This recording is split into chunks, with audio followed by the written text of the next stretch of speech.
লোকসভা ভোটে ঢাকে কাঠি পড়ে গেছে। ইতিমধ্যেই প্রার্থী তালিকা ঘোষণা করেছে তৃণমূল কংগ্রেস। 42টি আসনে সবার প্রথমে 42টি আসনে প্রার্থী তালিকা ঘোষণা হতেই কিন্তু তোলপাড়।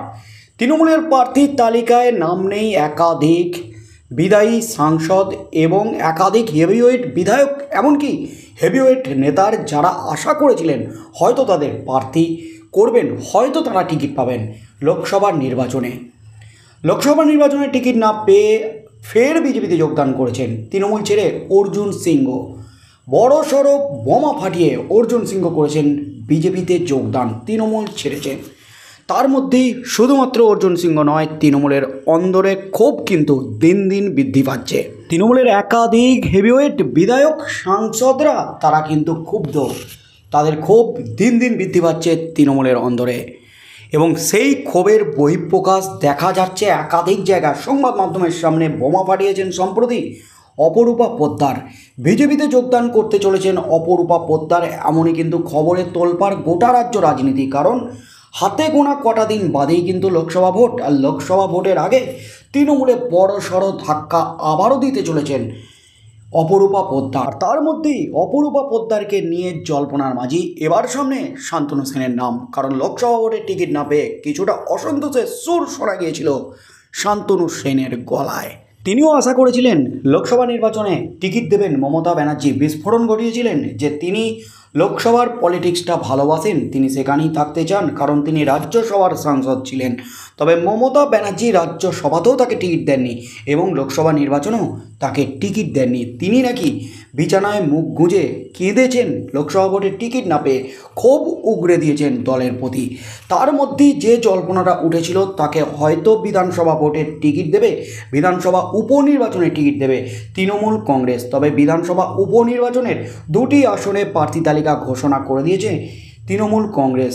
সেখানে নাম নেই শান্তনু সেনের, আর শান্তনু সেনের নাম না থাকাতেই কিন্তু এবার তোলপাড় একেবারে রাজ্য রাজনীতি।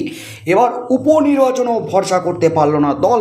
টিকিটের আশাভঙ্গ হতেই কি এবার বিজেপিতে যোগদান করতে চলেছেন শান্তনু সেন? তৃণমূল কি অবশেষে ছাড়তে চলেছেন শান্তনু সেন? এই খবরই কিন্তু রীতিমতো হুলস্থুল একেবারে গোটা রাজ্য রাজনীতি। আর বিজেপিতে যোগদান নিয়ে অবশেষে মুখ খুললেন তৃণমূলের টিকিট না পেয়ে, বিধানসভা উপনির্বাচনে টিকিট না পেয়ে আবারও ফের মুখ খুললেন, মুখ খুলে বোমা ফাটালেন শান্তনু সেন।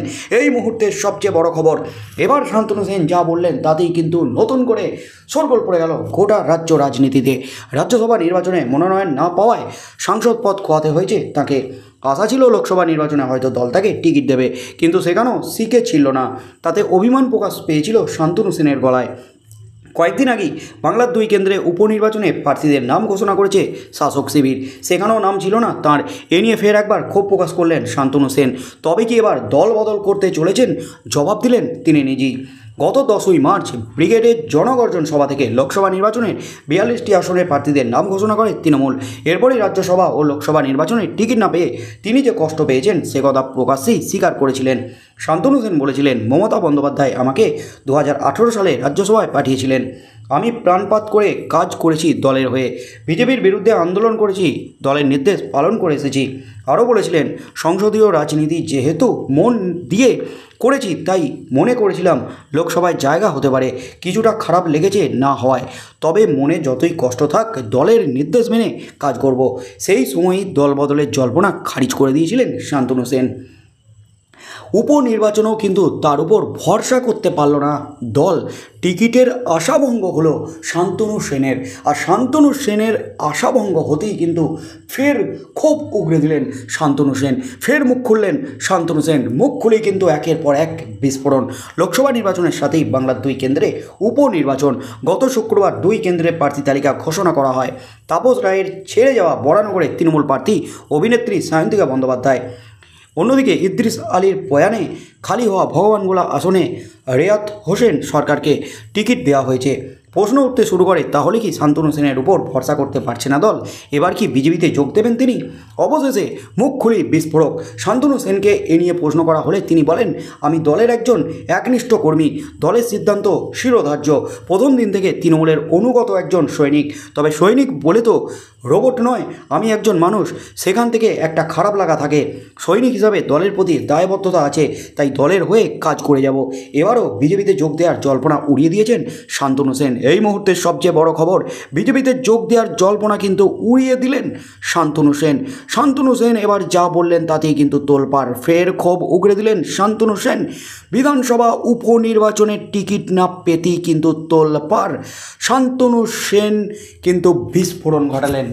আমি মানুষ, আমি তৃণমূলের একনিষ্ঠ কর্মী, বিজেপিতে যোগ দেওয়ার কোনো প্রশ্নই নেই। মমতা ব্যানার্জির সিদ্ধান্ত শিরোধার্য। তবে আমি মানুষ হলেও আমি তো রোবট নই, কিছু তো ভালো লাগা মন্দ লাগা থাকে। অর্থাৎ প্রথমে রাজ্যসভা ভোটে টিকিট না পেয়ে আশা করেছিলেন লোকসভা ভোটে হয়তো তাকে টিকিট দেবে দল, মমতা ব্যানার্জি। কিন্তু লোকসভা ভোটেও তিনি টিকিট পেলেন না। লোকসভা ভোটের টিকিট না পেয়ে তারপর তিনি আশা করলেন বিধানসভা উপনির্বাচনে হয়তো তাকে দল টিকিট দেবে। কিন্তু বিধানসভা উপনির্বাচনের টিকিট না পেয়ে একেবারে মাথায় বজ্রাঘাত শান্তনু সেনের। মুখ খুলেই কিন্তু ক্ষোভ উগড়ে দিলেন। তীব্র অসন্তোষ শান্তনুর গলায় দলের প্রতি। তবে তীব্র অসন্তোষ ঝরে পড়লেও তিনি যে লোকসভা ভোটের আগে দল ছাড়বেন না, তৃণমূল ছাড়বেন না, বিজেপিতে যে যোগ দেবেন না, তিনি যে তৃণমূলের একনিষ্ঠ কর্মী সৈনিক, এমনই কিন্তু চরম বার্তা দিয়ে দিলেন শান্তনু সেন। তবে অপরূপা পোদ্দার টিকিট না পেয়ে তিনিও কিন্তু এই বার্তাই দিয়েছিলেন যে তিনি দল ছাড়বেন না, মমতা ব্যানার্জির সাথে থেকেই বিজেপির বিরুদ্ধে লড়াই করবেন। তবে এই মুহূর্তে কিন্তু অপরূপা পোদ্দার দুদিন আগেই একেবারে বিস্ফোরণ ঘটিয়েছেন, বোমা ফাটিয়েছেন। আমার কাছে টাকা নেই, আমি লোকসভা ভোটে লড়ার মতো টাকা নেই বলেই আমাকে প্রার্থী করেননি মমতা ব্যানার্জি। এমনকি তিনি নাকি বিজেপিতে যোগদান করতে চলেছেন, এমনই কিন্তু বিস্ফোরক দাবি করেছেন শ্রীরামপুরের বিজেপি প্রার্থী কবির শঙ্কর। এ নিয়ে কিন্তু এখনও পর্যন্ত মুখ খোলেননি অপরূপা পোদ্দার। আগামী দিনে শান্তনু সেনও কি এই পথেই বিস্ফোরণ ঘটাবেন? আগামী দিনে শান্তনু সেনও কি বড়সড় সিদ্ধান্ত নেবেন? তৃণমূলে কোন ঠাসা কিন্তু ধীরে ধীরে হয়ে যাচ্ছেন শান্তনু সেন। লোকসভা ভোটের আগে আগামী দিনে কি হতে চলেছে রাজ্য রাজনীতিতে, শেষমেশ কী সিদ্ধান্ত নেন শান্তনু সেন, সেদিকেই চোখ থাকবে গোটা রাজ্যের।